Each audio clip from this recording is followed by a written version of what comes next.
नमस्कार श्रोते हो, रेडिओ जयंतच्या आनंदी कट्ट्यावर मी अनुराधा आपण सर्वांचं मनपूर्वक स्वागत करते. श्रोते हो, प्लेसिबो इफेक्ट हा सायकोलॉजीतला एक शब्द आहे. तर हा शब्द म्हणजे नेमका काय आणि त्याचा अर्थ काय, किंवा हा इफेक्ट नेमका असतो तरी कसा, याविषयीच आहे आजचा आनंदी कट्टा.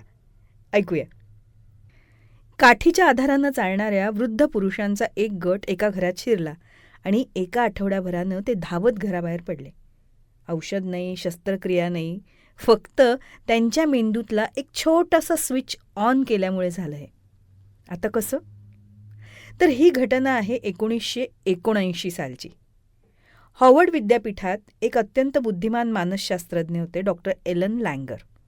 यांनी काहीतरी एक विलक्षण करण्याचा निर्णय घेतला होता. त्यांना टाईम ट्रॅव्हल करायचं होतं, पण कुठल्याही मशीनशिवाय. मग त्यांनी जवळजवळ 80 वर्षाचे 8 वृद्ध पुरुष निवडले. काहींना काठीशिवाय चालता येत नव्हतं, काहींचे हात थरथरत होते, काहींना मोतीबिंदू होता, काहींना नीट आठवत नव्हतं, काहींना ऐकायला कमी येत होतं. त्यांच्या मुलांना वाटलं की त्यांच्या वडिलांना वृद्धाश्रमात पाठवलं जातंय.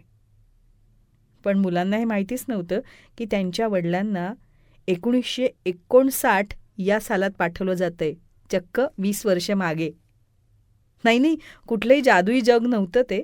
डॉक्टर लँगर यांनी काय केलं, तर बोस्टनमध्ये एका जुन्या मठाची सजावट पूर्णपणे 1959च्या शैलीत केली.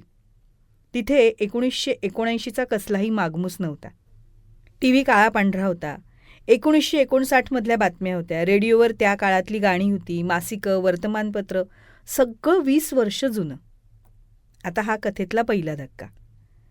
ते 8 वृद्ध पुरुष तिथे पोचल्या. त्यांना असं वाटलं की कोणीतरी त्यांचं सामान खोलीत घेऊन जाईल, जसं त्यांच्या घरी व्हायचं. पण डॉक्टर लँगर ठामपणे म्हणाल्या, इथे तुम्हाला कुणाची मदत मिळणार नाही, कोणी तुम्हाला मदत करणार नाही, तुम्हालाच तुमच्या बॅगा उचलून न्याव्या लागतील. मग ते चिडले, कुरकुरले, पण काय पर्याय नसल्यामुळे जड सुटकेसेस घेऊन जिना चढले. तिथेच त्यांच्या मेंदूला पहिला संदेश गेला, मी असहाय्य नाही, मी हे करू शकतो. एकच अट होती की एका आठवड्यासाठी त्यांना असं वागायचं होतं की साल 1959 आहे. त्यांना भूतकाळात बोलायचं नव्हतं, फक्त वर्तमान काळात. म्हणजे उदाहरणार्थ राष्ट्राध्यक्ष आयझनहॉवर काय करतायत, किंवा हवानामध्ये कास्त्रो काय करतायत, त्या काळातलं राजकारण, त्या काळातले खेळ, त्या काळातले चित्रपट, सगळ्यावर चर्चा करायची होती. जणू काही अजूनही ते तिथेच होते, त्याच काळात होते. ज्या वयात त्यांच्यात जी ऊर्जा होती 55-60 वर्षाची, त्याच ऊर्जेनं बोलायचं होतं. पहिले 2 दिवस फार अवघड गेलं, पण 3ऱ्या दिवसापासून एक जादू सुरू झाली.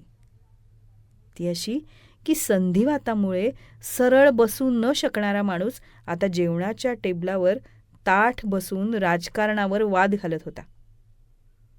ज्याला नीट ऐकू येत नव्हतं, तो रेडिओचा आवाज कमी करून गाणी ऐकत होता. तो संपूर्ण वातावरणच त्यांना सांगत होतं की तुम्ही म्हातारे नाही, तुम्ही अजूनही मजबूत मध्यमवयीन आहात. आणि सर्वात मोठा धक्का तर आठवड्याच्या शेवटी बसला. त्या मठाच्या समोरचं मैदानातलं दृश्य पाहून डॉक्टर लँगर यांना स्वतःच्या डोळ्यावर विश्वास बसत नव्हता. आठवडाभरापूर्वी बसमधनं उतरताना इतरांची मदत घेणारे हे वृद्ध पुरुष आता मैदानात टच फुटबॉल खेळत होते. हो, फुटबॉल. त्यांना धावताना पाहून असं वाटत होतं की खरोखर त्यांचं वय जणू 20 वर्षांनी कमी झालंय. मग आता प्रयोगाच्या शेवटी त्यांची शारीरिक तपासणी झाली. तेव्हा डॉक्टरसुद्धा थक्क झाले. त्यांची पकड म्हणजे ग्रिप स्ट्रेंथ वाढली होती, सांध्यांची लवचिकता सुधारली होती, दृष्टी आणि श्रवणशक्तीही सुधारली होती. चष्म्याशिवाय काहींना लहान अक्षरं वाचता येत होती. त्यांचा IQ स्कोअरसुद्धा वाढला होता. सगळ्यात रंजक गोष्ट म्हणजे प्रयोगापूर्वी आणि नंतरचे फोटो अशा लोकांना दाखवले ज्यांना या प्रयोगाबद्दल काहीच माहीत नव्हतं. ते म्हणाले, नंतरच्या फोटोमध्ये हे लोक खूपच तरुण दिसत आहेत. म्हणजे फक्त त्यांची भावना नाही, तर चेहऱ्यावरच्या सुरकुत्याही जरा कमी झाल्या होत्या. जैविकदृष्ट्या त्यांचं वय मागे गेलं होतं. डॉक्टर एलेन लँगर यांनी हे सिद्ध केलं की जेव्हा आपण स्वतःला सांगतो की मी म्हातारा झालोय, आता माझ्याकडनं होत नाही, तेव्हा आपलं शरीर ते मान्य करायला लागतं आणि हळूहळू बंद पडायला लागतं. आपला समाज पण आपल्याला शिकवतो ना की म्हातारपण म्हणजे आजारपण, आणि आपणही तेच स्क्रिप्ट फॉलो करतो. पण जेव्हा त्या वृद्ध लोकांचं वातावरण बदललं आणि त्यांना अजूनही तरुण आहोत असं वाटायला लावलं, तेव्हा त्यांच्या शरीराने सुद्धा तसाच प्रतिसाद दिला. श्रोते हो, यालाच म्हणतात माइंड बॉडी कनेक्शन किंवा अंतिम प्लेसिबो इफेक्ट. म्हणून श्रोते हो, कधी कधी म्हणता की मूड नाही आहे, थकवा आलाय, माझ्याकडनं होणार नाही.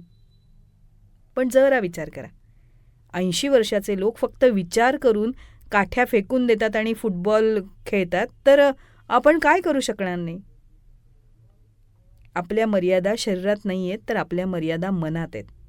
जेव्हा आपण स्वतःला कमकुवत समजतो तेव्हा आपण कमकुवत होतो, आणि जेव्हा आपण स्वतःला सुपर हिरो समजतो तेव्हा मेंदू शरीराला सुद्धा तोच सिग्नल देतो. म्हणूनच आता फोन बाजूला ठेवा, आरशात बघा आणि म्हणा, माझ्या ऊर्जेला मर्यादा नाही. मी बॉस आहे माझ्या शरीर मनाचा. आणि खरंच विश्वास ठेवा, शरीरसुद्धा हे नक्की ऐकायला लागेल. मग वाट कसली बघताय? सुरुवात करा आज, अगदी आत्तापासून. तेव्हा श्रोते हो, हा होता आनंदी कट्ट्यावरचा आजचा सुंदर विचार. तुम्हाला तो कसा वाटला याविषयीची तुमची कमेंट बॉक्समध्ये नक्की लिहा. आणि त्याचबरोबर रेडिओ जयंतचे दर्जेदार कार्यक्रम ऐकण्यासाठी रेडिओ जयंत लाईक करा, शेअर करा आणि सबस्क्राईब करा. रेडिओ जयंतचं सबस्क्रिप्शन फ्री आहे. आणि त्याचबरोबर नोटिफिकेशनसाठी बेल आयकॉनवर क्लिक करायला सुद्धा विसरू नका.